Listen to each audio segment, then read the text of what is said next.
எல்லோருக்கும் வணக்கம்.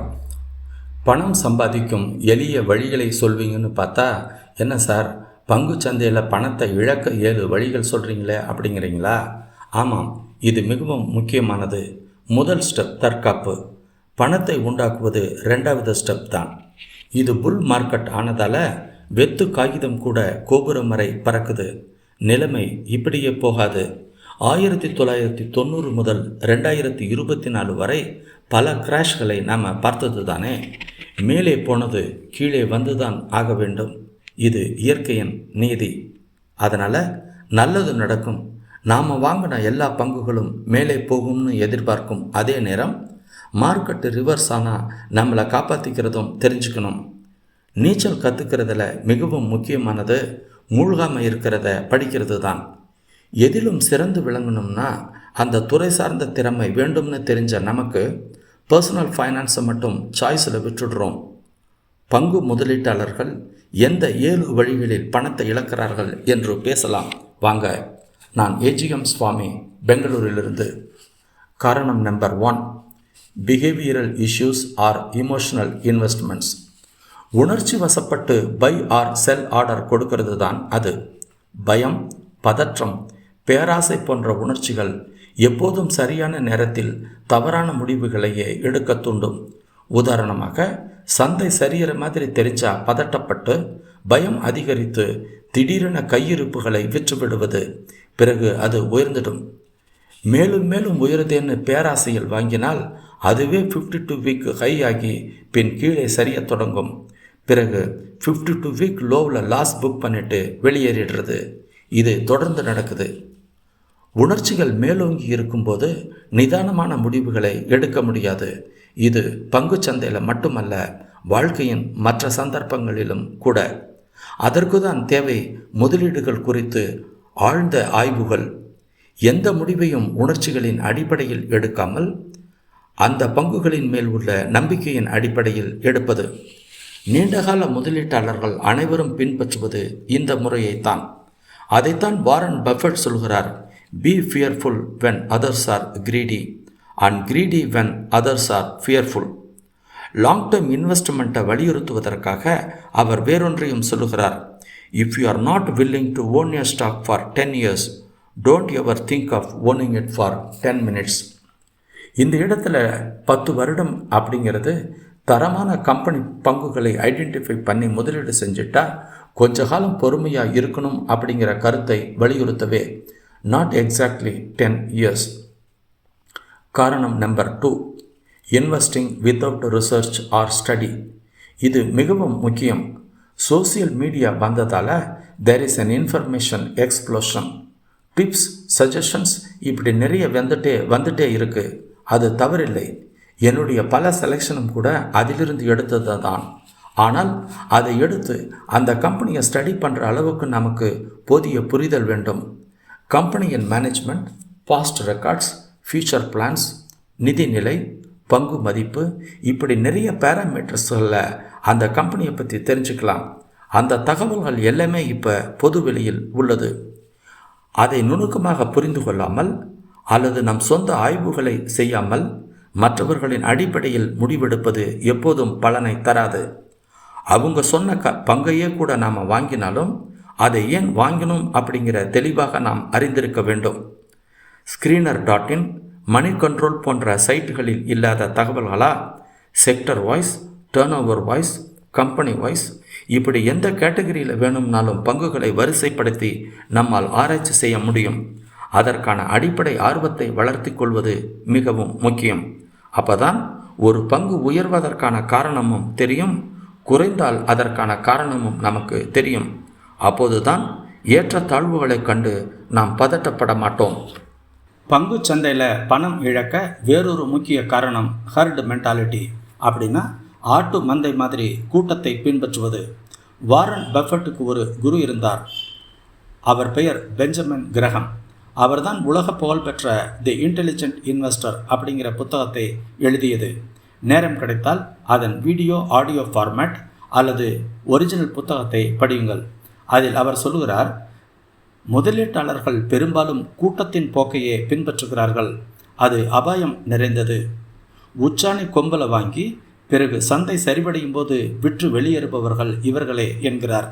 He says, investors' worst enemy is himself.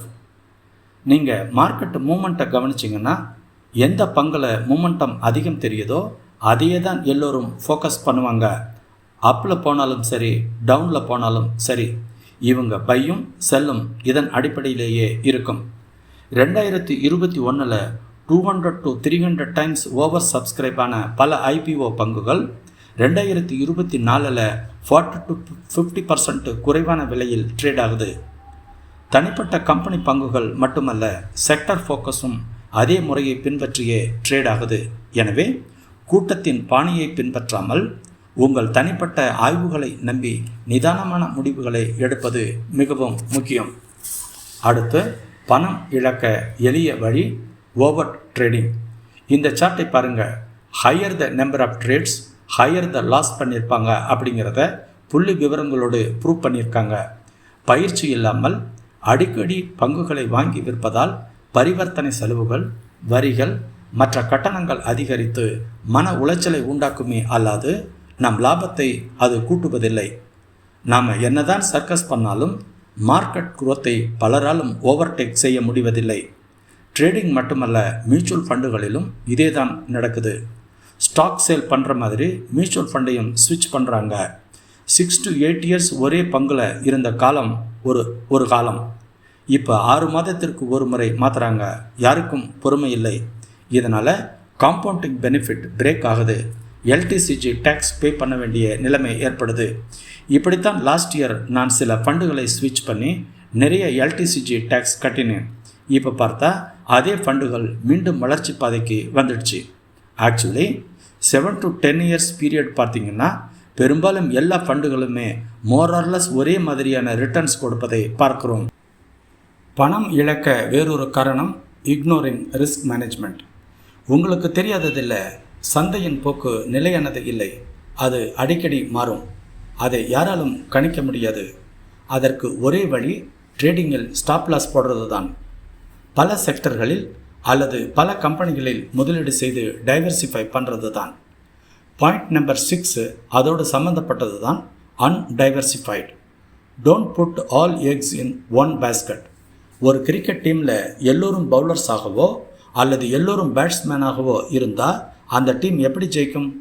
அதனால தான் ஸ்டாக் மார்க்கெட்டில் உள்ள 5000 பங்குகளும் large cap, mid cap, small கேப்னு பிரித்து செக்டர் வைஸ் இண்டெக்ஸ் பண்ணியிருக்காங்க. அதே போல் 2500 மியூச்சுவல் ஃபண்ட் ஸ்கீம்களும் 65 தீம்களாக பிரிக்கப்பட்டுள்ளது. நீங்கள் flexi cap, multi cap or multi asset fund அல்லது Nifty index fund or Nifty ETF போடும்போது ஓரளவு இண்டஸ்ட்ரியை அது ப்ராடாக கவர் பண்ணுது. ஏன், உங்களுக்கு தீமேட்டிக் செக்டோரல் நாலேஜ் இருந்தால் செக்டோரல் ஃபண்ட்ஸையும் கூட கன்சல்ட் பண்ணலாம். அதற்கு பதிலாக மொத்த முதலீட்டையும் ஒரு சில பங்குகளில் மட்டும் முதலீடு செய்யும்போது அந்த பங்குகள் சரிவுகளுக்கு உட்பட்டால் மிகப்பெரிய இழப்பு ஏற்படும்.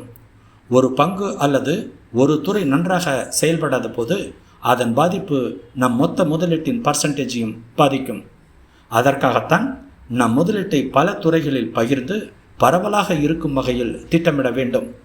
பல நிபுணர்கள் பரிந்துரைப்பது என்னன்னா, எந்த பங்கிலும் 10%க்கு மேல் போட வேண்டாம் என்பதே. அப்படின்னா நம்ம போர்ட்ஃபோலியோவில் 10-20 பங்குகளோ அல்லது 5-6 மியூச்சுவல் ஃபண்டுகளோ போதும் என்பதே. அதே சமயம் ஓவர் டைவர்சிஃபிகேஷன் நம் முதலீட்டின் பலனை நீர்த்து போக செய்துவிடும். பணம் இழக்க வேறொரு கடைசி வழி எக்ஸிட் ஸ்ட்ராட்டஜி இல்லாதது. ஒரு பங்கை வாங்கிறது எவ்வளவு முக்கியமோ அதை விட முக்கியம் அதை சரியான நேரத்தில் வித்துட்டு வெளியேறிடுறது. இல்லைன்னா அது வெறும் பேப்பர் ப்ராஃபிட் தான். 1990 மிக பிரபலமாக இருந்த பல கம்பெனிகள் இப்போ பிக்சர்லேயே இல்லை. ஏசியன் எலக்ட்ரானிக்ஸ்னு ஒரு கம்பெனி 10 ரூபாய் ஷேர் 20 ரூபாய்க்கு வாங்கி 400 ரூபாய்க்கு விற்றோம். 500 ஷேர் 2 லட்சம் ரூபாய். 1990 2 லட்சம் ரூபாய் அப்படிங்கிறது 5 ஏக்கர் நிலம் வாங்கிடலாம். இப்போ அந்த கம்பெனியே இல்லை. ஜேபி அசோசியேட்ஸ்னு ரொம்ப பெரிய கம்பெனி, இப்போ அது ஒரு சிக் யூனிட். யூனிடெக்னு வேறொரு கம்பெனி 10 ரூபாய் ஷேர் 33,000 ரூபாய் வரைக்கும் போச்சு. இப்போ அதன் MD திஹார் ஜெயிலில் இருக்கார். ஏதோ பண மோசடியாம். அண்மையில் பிக் பஜார் லிஸ்டிங்கிலிருந்தே தூக்கிட்டாங்க. அனில் அம்பானியுடைய பல கம்பெனிகளின் நிலை உங்களுக்கு தெரியும். இதை ஏன் சொல்கிறேன்னா, பை அண்ட் ஃபர்கட் ஸ்ட்ராட்டஜிலாம் ஒத்து வராது. இன்றைக்கி டாப் ரேங்கிங்கில் உள்ள பல கம்பெனிகள் அடுத்த 10 வருடங்களுக்கு பிறகு அதே ரேங்கிங்கில் இருக்கும் என்ற உத்தரவாதம் ஏதுமில்லை. அதனால் சரியான நேரத்தில் வெளியேறிடணும். அதற்கு தேவை நிறைய இன்ஃபர்மேஷன், டேட்டா, எல்லா தகவல்களும் நாம் அப் டு டேட்டாக இருக்கணும். எந்த கம்பெனியும் திடீர்னு விழாது. அவங்க ரெட் சிக்னல் கொடுத்துட்டே தான் இருப்பாங்க. நாம் லைன்ஸை மட்டுமல்ல, பிட்வீன் த லைன்ஸையும் புரிஞ்சுக்கணும்.